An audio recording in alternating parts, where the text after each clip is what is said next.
तो चलिए स्टार्ट करते हैं। क्वेश्चन आपका पहला दिया गया है, कह रहा आपसे यहाँ पर कोशिका में ऊर्जा संचित रहती है, और बहुत ही अच्छा क्वेश्चन है, बेहतरीन क्वेश्चन दिया गया है। बताइएगा, कह रहा आपसे यहाँ पर कोशिका में ऊर्जा संचित रहती है, कोशिका में ऊर्जा संचित रहती है, ये किस रूप में संचित रहती है? याद रखिए, कोशिका में जो ऊर्जा रहती है वो एटीपी के रूप में संचित रहती है। ऑप्शन बनेगा कौन सा? सी नंबर हो जाएगा, एटीपी के रूप में संचित रहती है जो ऊर्जा होती है कोशिका में। आगे बढ़ते हैं, क्वेश्चन आपसे अगला पूछा गया है, आरएनए का मुख्य कार्य क्या है?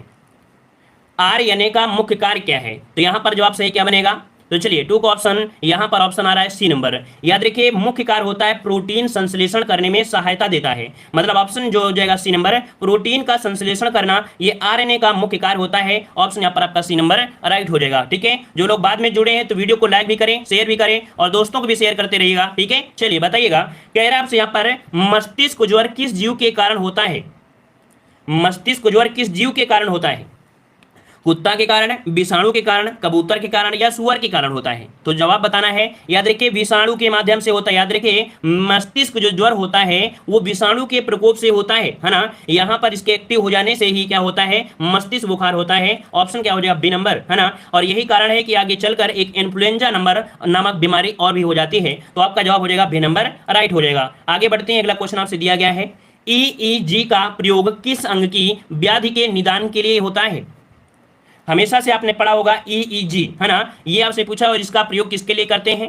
अगर कौन से अंग के यहाँ पर चेक करने के लिए, तो यहाँ पर आपका फोर्थ ऑप्शन आ रहा है आपका सी, ये मस्तिष्क के लिए होता है। किसके लिए होता है? तो आपके मस्तिष्क के अगर कोई समस्या होती है तो उसके लिए, निदान के लिए होता है। ऑप्शन बनेगा आपका सी नंबर राइट हो जाएगा। आगे बढ़ते हैं, क्वेश्चन आपसे अगला पूछा है और ये भी क्वेश्चन आपका बहुत ही अच्छा दिया गया है, घेंघा किस ग्रंथि के बढ़ने के कारण होता है?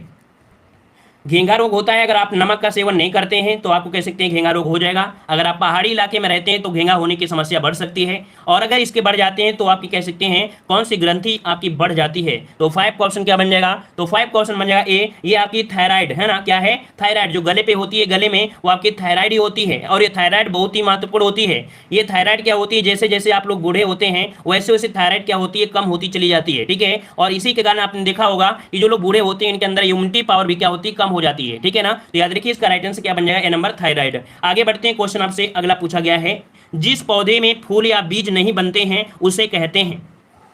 ऐसा कौन सा पौधा है ना, जिसमें से फूल या बीज नहीं बनते हैं, और ऐसे पौधे को नाम दिया जाता है यहाँ पर आपका सी, क्रिप्टोगेम्स बोलते हैं। क्या बोलते हैं? ऐसे पौधों को हम लोग क्रिप्टोगेम्स बोलते हैं, क्रिप्टोगेम्स बोल जाते हैं। कभी कभी हम लोग क्या बोलते हैं, इसे कोकस सैटिव बोला जाता है। क्या क्या होता है? कभी कभी इसका नाम होता है कोकस सैटिव, या हम लोग केसर कोकरस बोलते हैं, केसर कोकरस के नाम से भी इसे जाना जाता है। आगे बढ़ते हैं, क्वेश्चन आपसे अगला दिया है, हिपेरिन का निर्माण द्वारा होता है।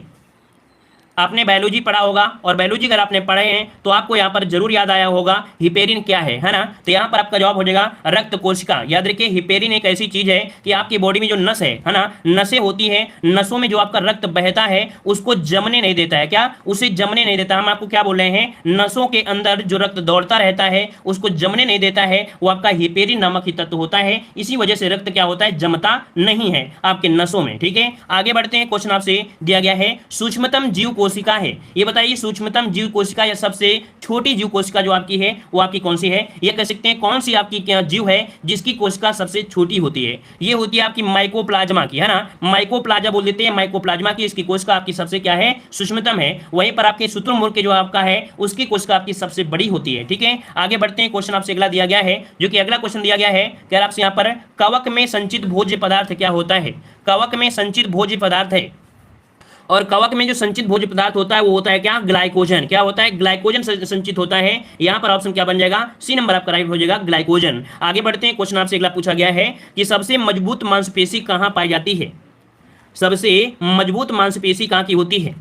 तो आप सभी ने पढ़ा है, यहाँ पर ऑप्शन क्या हो जाएगा? जबड़े की। याद रखिए, जबड़े की मांसपेशी क्या होती है? सर्वाधिक आपके यहाँ पर मजबूत होती है। ऑप्शन यहाँ पर आपका डी नंबर राइट हो जाएगा। आगे बढ़ते हैं, क्वेश्चन आपने दिया है, गोलाकार प्रोटीन का उदाहरण है। गोलाकार प्रोटीन का उदाहरण इनमें से क्या हो जाएगा? तो याद रखिए, इनमें से जो आपका है एल्ब्यूमिन, क्या जो आपका एल्ब्यूमिन आपका प्रोटीन है ये आपका कैसा होता है? गोलाकार आपका प्रोटीन होता है। ठीक है ना, या इसे हम लोग बोल देते हैं स्फेरो प्रोटीन। क्या बोल देते हैं? स्फेरो प्रोटीन बोल देते हैं। ऐसे प्रोटीन होते हैं जो गोलाकार आकार रखते हैं। तो ऑप्शन क्या हो जाएगा? सी नंबर राइट हो जाएगा। आगे बढ़ते हैं, क्वेश्चन आपसे अगला पूछा गया है, डीएनए का संश्लेषण किस प्रावस्था में होता है? डीएनए का संश्लेषण किस प्रावस्था में होता है? यहां पर आपका जवाब हो जाएगा ऑप्शन ए इंटरफेज। क्या यहां पर ऑप्शन बनेगा कौन सा? तो आपका इंटरफेज आपका जवाब राइट हो जाएगा। ठीक है, आगे बढ़ते हैं। क्वेश्चन आपसे अगला पूछा गया है, फूलों का अध्ययन किया जाता है। फूलों का अध्ययन किसमें करते हैं, किसके अंतर्गत करते हैं? तो याद रखिए फूलों के अध्ययन को कहा जाता है, यहाँ पर ऑप्शन है एंथ्रोलॉजी। क्या एंथ्रोलॉजी के अंतर्गत हम लोग फूलों का अध्ययन करते हैं। ऑप्शन क्या हो जाएगा? यहाँ पर आपका ए नंबर राइट हो जाएगा। क्लियर हो गया है? क्लियर है ना? चलिए यहाँ पर आते हैं अगले क्वेश्चन को। क्वेश्चन दिया गया है, बुढ़ापे के अध्ययन को कहते हैं। भाई बुढ़ापे के अध्ययन को क्या बोलेंगे? यहां पर आपका 14 नंबर में, तो यहां पर ऑप्शन बन जाएगा जेरोंटोलॉजी। क्या होता है? जेरोंटोलॉजी। याद रखिए बुढ़ापे के अध्ययन को कहते हैं जेरोंटोलॉजी। ऑप्शन बनेगा आपका सी नंबर राइट हो जाएगा। आगे बढ़ते हैं। क्वेश्चन आपसे अगला पूछा गया है, यकृत के अध्ययन को कहते हैं।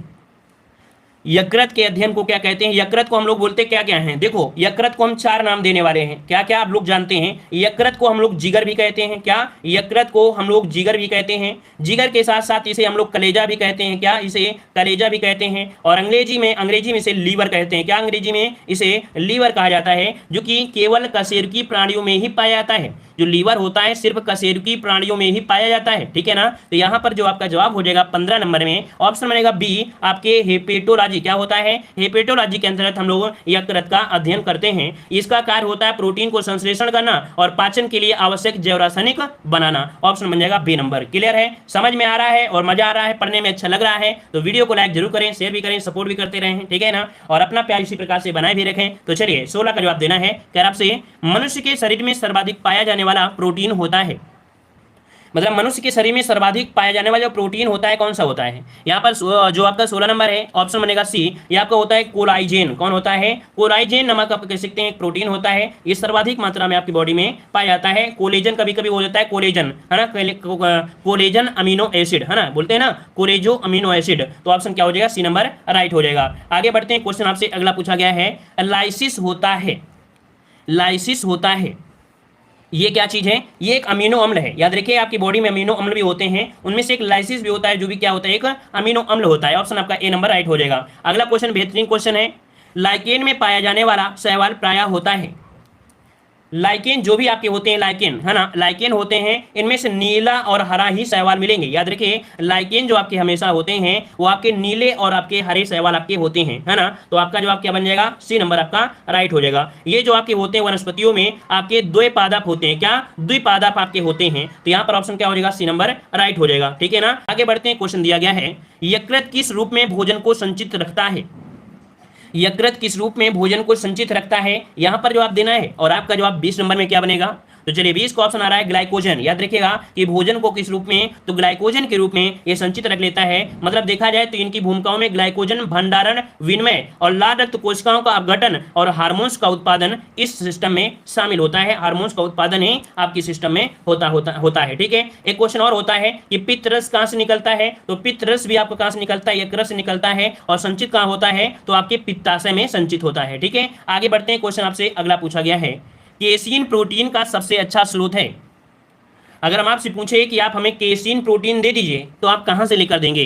तो यहां पर बताइए केसीन प्रोटीन का सबसे अच्छा स्रोत है। यहां पर 21 का ऑप्शन क्या बनेगा? दूध में। हमने आपको बताया था कि दूध में पाए जाने वाला जो प्रोटीन होता है उसे हम लोग केसीन प्रोटीन कहते हैं। तो ऑप्शन क्या हो जाएगा? यहां पर आपका जवाब बन जाएगा ए नंबर राइट हो जाएगा। क्लियर हो गया है? और अगर आपसे पूछे प्रोटीन कहां से मिलते हैं तो आपके प्रोटीन मछली, अंडा, पनीर खाते रहो, आप स्वस्थ रहिए। मांस, अंडा, मछली, पनीर ये खाइए, आपकी प्रोटीन आपकी बॉडी में बनी रहेगी। ठीक है। और आगे बढ़ते हैं। क्वेश्चन आपसे अगला पूछा गया है, तंत्रिका तंत्र के अध्ययन को कहते हैं।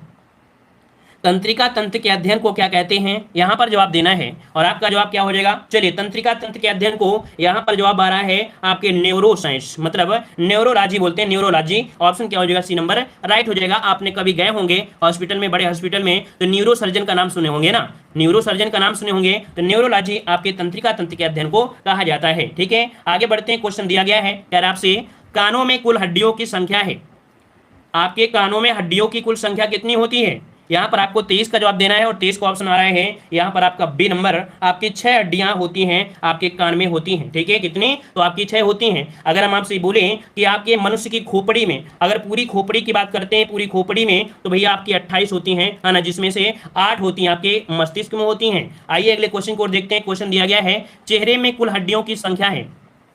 चेहरे में कुल हड्डियों की जो संख्या होती है वो आपकी कितनी होती है? तो 24 का जवाब देना है। तो चलिए 24 का ऑप्शन आ रहा है यहाँ पर। 4 से चेहरा, 4 से 14, ऑप्शन क्या बन जाएगा? सी। 24 का ऑप्शन क्या बन जाएगा? सी। 14 हड्डियां होती हैं आपके चेहरे में, याद रखिए कुल 14 हड्डियां होती हैं, और यहाँ पर ऑप्शन क्या हो जाएगा? सी नंबर राइट हो जाएगा। ठीक है ना। और आगे बढ़ते हैं, क्वेश्चन आपसे अगला दिया गया है, सिल्क प्राप्त की जाती है, सिल्क प्राप्त की जाती है। 25 का ऑप्शन बनेगा ए नंबर, कोकून से। याद रखिए कि रेशम प्राप्त करने के लिए, है ना, सिल्क मतलब क्या होता है? रेशम। सिल्क को क्या बोलते हैं? रेशम। तो रेशम प्राप्त करने के लिए पूर्ण कीट के कह सकते हैं जो पदार्थ निकलता है ना, उसे हम बोलते हैं कोकीन। क्या बोलते हैं? कोकून बोलते हैं, कोकून। तो याद रखिए कोकून से प्राप्त किया जाता है। ठीक है, आगे बढ़ते हैं, क्वेश्चन आपसे दिया गया है, कह रहा आपसे यहाँ पर जंतु जगत का सबसे बड़ा वर्ग है, जंतु जगत का सबसे बड़ा जो वर्ग है वो आपका कौन सा है? यहाँ पर जवाब देना है, और आपका जवाब सही क्या हो जाएगा? तो चलिए यहाँ पर सही जवाब क्या हो जाएगा? चलिए यहाँ पर कह रहे कवक बताया, कहाँ पर पहुंच रहे हो? यहाँ पर बताइए जंतु जगत का सबसे बड़ा जो वर्ग है वो आपका कौन सा है? यहाँ पर देखिएगा काफी लोग जवाब दे रहे हैं बी नंबर, कह रहे हैं आर्थ्रोपोडा है। तो देखो जवाब बिल्कुल सही होगा। कौन सा होगा? तो यहाँ पर आपका जवाब आ रहा है 26 में, ऑप्शन बी। तो ये आपका आर्थ्रोपोडा संघ है ना, आर्थ्रोपोडा संघ है, ये सबसे बड़ा कह सकते हैं संघ आपका है। अकशेरुकी जंतु भी आपके इसी के अंतर्गत आपके आ जाते हैं, ऑप्शन बी नंबर राइट हो जाएगा। आगे बढ़ते हैं, क्वेश्चन आपसे अगला दिया गया है, पौधों का प्रजनन अंग है, पौधों का प्रजनन अंग है। बताइए पौधों का जो प्रजनन अंग होगा कौन सा होगा? फल होगा, बीज होगा, फूल होगा, या कली होगा? बताइएगा इनमें से कौन हो सकता है? प्रजनन अंग कौन सा आपका हो जाएगा? यहाँ पर ऑप्शन आ रहा है बी नंबर, कह रहे हैं बीज होता है। और बताइएगा, चलिए यहाँ पर ऑप्शन डी आ रहा है, कुछ लोग जवाब सी दे रहे हैं। ये देखिए, ये बताइएगा पहले फूल होगा, जब तक फूल नहीं होगा तब तक प्रजनन नहीं होगा, और जब तक प्रजनन नहीं होगा तब तक बीज बन ही नहीं सकता है। इसलिए क्या होगा? तो यहाँ पर आपका फूल आपका होगा सबसे पहले। तो ऑप्शन क्या बन जाएगा? सी नंबर राइट हो जाएगा, है ना। पुंकेसर जिसे बोलते हैं ना, पुंकेसर पौधे का नर प्रजनन अंग होता है ना, ये आपके फूल में ही मिलेगा। आगे बढ़ते हैं, क्वेश्चन आपसे दिया गया है, किस रोग में रक्त का थक्का नहीं बनता है? किस रोग में रक्त का थक्का नहीं बनता है? यहाँ पर 28 नंबर में। तो जवाब क्या बनेगा? याद रखिए एक होती है आनुवंशिक बीमारी, होती है हीमोफीलिया बीमारी। क्या? तो आप इसे बोलते हैं पैतृक रक्तस्राव के नाम से जानते हैं। याद रखिए हीमोफीलिया का एक नाम होता है क्या? पैतृक, पैतृक, पैतृक रक्तस्राव। ठीक है, नाम तो आप पता है मतलब आपको पता है कि हीमोफीलिया मतलब होता है रक्तस्राव, है ना, और इसे बोलते हैं पैतृक रक्तस्राव के नाम से भी जानते हैं। एक आनुवंशिक विकार है जो आमतौर पर क्या होता है? पुरुषों को ही होता है ना, मैक्सिमम क्या होता है? पुरुषों को होता है। सिर्फ औरतें क्या होती हैं? ये फैलाती हैं, मतलब फैलता औरतों के द्वारा है, क्योंकि वाहक क्या होती है? औरतें ही होती हैं, है ना। और हीमोफीलिया एक आनुवंशिक रोग है। यहाँ पर आपका जवाब जो बन जाएगा बी नंबर राइट हो जाएगा। ठीक है ना। चलिए, मतलब शरीर से जब रक्त बहता है तो जाम नहीं होता है, लगातार बहता रहता है ना, बहता रहता है, जमता नहीं है। आगे बढ़ते हैं, अगला क्वेश्चन आपसे यहाँ पर दिया गया है, कह रहा आपसे शरीर में ऑक्सीजन की पूर्ति किसके माध्यम से होती है? शरीर में ऑक्सीजन की पूर्ति होती है किसके माध्यम से? लाल रक्त कोशिकाओं से, सफेद रक्त कोशिकाओं से, प्लाज्मा से, या ब्लड प्लेटलेट सेल्स के माध्यम से होती है? जवाब क्या बनेगा? तो 29 का ऑप्शन यहाँ पर आपका राइट हो जाएगा, ए नंबर। लाल रक्त कोशिकाओं के माध्यम से ही ऑक्सीजन आपकी बॉडी में पहुंचता है और रक्त की पूर्ति करता है, ऑप्शन ए नंबर राइट हो जाएगा। ठीक है ना। आप मतलब कहते हैं कि शरीर में ऑक्सीजन खून के माध्यम से ही सभी अंगों में पहुंचता है। आगे बढ़ते हैं, क्वेश्चन आपसे अगला पूछा गया है, प्रजनन संबंधी सूचना एकत्र रहती है, प्रजनन संबंधी सूचना एकत्र रहती है किसमें रहती है? यहाँ पर आपका जवाब हो जाएगा डीएनए में। किसमें होती है? डीएनए में होती है। तो अभी आप तो देखते हैं कि आप कोई किसी का बलात्कार कर लेता है, या किसी पिता ने कहा कि मेरा पुत्र नहीं है, तो ऐसी स्थिति में क्या जांच होती है? डीएनए की जांच होती है ना। तो ऑप्शन क्या हो जाएगा? ए नंबर राइट हो जाएगा। आगे बढ़ते हैं, क्वेश्चन आपसे अगला पूछा गया है, कह रहा है थल मरुस्थल में किस प्रकार की वनस्पति उगती है? चलिए यहाँ पर अगला क्वेश्चन देना है। अगला क्वेश्चन का सही जवाब क्या हो जाएगा? थार मरुस्थल में किस प्रकार की वनस्पति उगती है? चलिए थार मरुस्थल दिया है ना। तो भाई थार मरुस्थल जो कि आपके पश्चिमी भाग में आपका है ना। और यहाँ पर आपका 31 का ऑप्शन बनेगा बी नंबर। ये आपके होते हैं कैसे? तो आपके जीरोफाइट्स। क्या होते हैं? जीरोफाइट्स ने कहा जाता है, जीरोफाइट्स। तो आपका जवाब क्या बन जाएगा? यहाँ पर आपका बी नंबर राइट हो जाएगा। आगे बढ़ते हैं, क्वेश्चन आपसे अगला पूछा गया है जो कि आपका अच्छा क्वेश्चन दिया है कि दूषित जल पीने से कौन सा रोग हो सकता है? अगर आप दूषित जल पीते हैं तो आपको कौन सा रोग हो सकता है? यहाँ पर 32 नंबर में। तो 32 का ऑप्शन हो जाएगा क्या? यहाँ पर हैजा हो जाएगा। देखो हैजा हो जाता है, कभी कभी आपने सुना होगा डायरिया। क्या? Diarrhoea, diarrhoea. और आपने कभी कभी सुना होगा पीलिया, है ना। क्या सुना होगा? पीलिया। पीलिया भी आपकी बॉडी में दूषित पानी पीने से ही होता है। टाइफाइड जो बुखार आता है ये भी आपके दूषित पानी से ही होता है। दस्त जैसे आप कहते हैं दस्त आते हैं, उल्टियां होती हैं, वो भी इसी के माध्यम से होते हैं। मतलब तमाम रोग ऐसे होते हैं जो दूषित पानी के सेवन से ही होते हैं, याद रखिएगा, है ना। तो इस प्रकार से आपका जवाब क्या हो जाएगा? ए नंबर राइट हो जाएगा। ठीक है ना। अच्छा, अगर क्वेश्चन ये पूछे कि ये बताइए कि सबसे शुद्ध पानी कौन सा होता है? सबसे शुद्ध पानी होता है बरसात के दिनों में जो पानी होता है उसे यहाँ पर थोड़ी देर जब थिरा जाता है, मतलब बोलते हैं शुद्ध हो जाता है, पानी थोड़ी देर रख दीजिए, वो शुद्ध हो जाता है। आप उसे उबाल लीजिए और उबाल कर पानी पीजिए, है ना, तो उसका प्रयोग करेंगे, बिल्कुल शुद्ध पानी होता है। वही बरसात के बाद थोड़ी देर का पानी ये शुद्ध होता है। या तो आप लोग फिल्टर कर लीजिए जो अदर पानी होता है, ठीक है। अगला क्वेश्चन दिया गया है, रोहा किस अंग की बीमारी है? रोहा किस अंग की बीमारी है? यहां पर आपको बताना है रोहा, जिसे हम लोग यहां पर जानते हैं किस नाम से, आपको बताया होगा टैक्रोमा के नाम से। क्या हमने आपको बताया था रोहा को टैक्रोमा बोलते हैं, है ना, इंग्लिश में लिखा भी है टैक्रोमा। ये टैक्रोमा जो होती है जीव के कारण होती है, जीवाणु के कारण होती है। और यहाँ पर ऑप्शन क्या हो जाएगा, आंख से संबंधित बीमारी है। टैक्रोमा संबंधित है किस बीमारी से? तो आपके आंख की बीमारी से संबंधित है, ठीक है ना। और आगे बढ़ते हैं, क्वेश्चन आपसे दिया गया है, हार्ट अटैक का कारण क्या है? हार्ट अटैक का कारण क्या है? तो 34 को ऑप्शन बनेगा यहाँ पर आपका बी, कोलेस्ट्रॉल, है ना। आपने सुना होगा कि जो आपका कोलेस्ट्रॉल आपका कह सकते हैं बढ़ गया, घट गया, है ना, यही होता है ना। तो आपका जवाब क्या हो जाएगा, बी नंबर राइट हो जाएगा, ठीक है ना। क्लियर। आगे बढ़ते हैं, क्वेश्चन आपसे अगला पूछा गया है, क्या आपसे यहाँ पर मानव रक्त में प्लाज्मा कितने प्रतिशत होता है?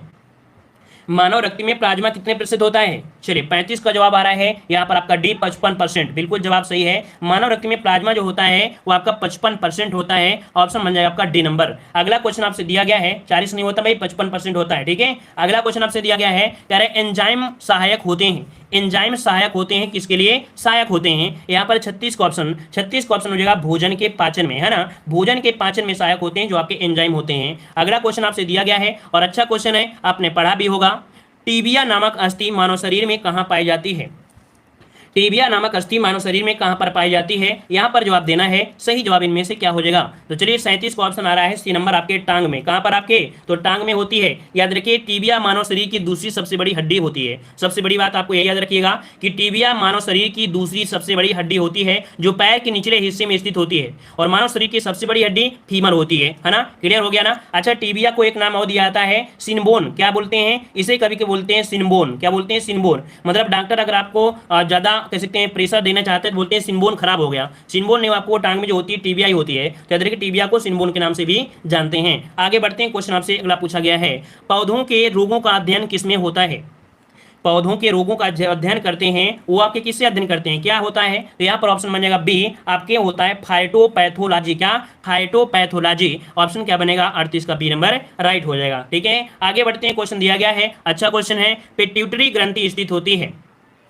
पिट्यूटरी ग्लैंड या पिट्यूटरी ग्रंथि को हम लोग पीयूष ग्रंथि भी बोलते हैं। याद रखिए यहाँ पर पिट्यूटरी ग्रंथि को हम लोग पीयूष ग्रंथि के रूप में जानते हैं या पीयूषिका ग्रंथि के रूप में भी जानते हैं। और इसे अंतःस्रावी ग्रंथि, ये कैसी ग्रंथि है? आपकी अंतःस्रावी ग्रंथि है, जिसका आकार देखा जाए तो एक मटर के दाने जैसा ही होता है। कुल मिला के 0.6 ग्राम होता है ना। तो यहाँ पर आपका जो 39 का ऑप्शन बनेगा वो आपका ए नंबर हो जाएगा, आपके मस्तिष्क में पाई जाती है। और यह मस्तिष्क के आधार में जो कापाली खात होता है वहां पर आपको मिलती है। मास्टर ग्रंथि के नाम से भी इसे जानते हैं, पीयूष ग्रंथि वे नाम से जानते हैं। अगला क्वेश्चन दिया गया है, कौन सा विटामिन दूध में नहीं पाया जाता है?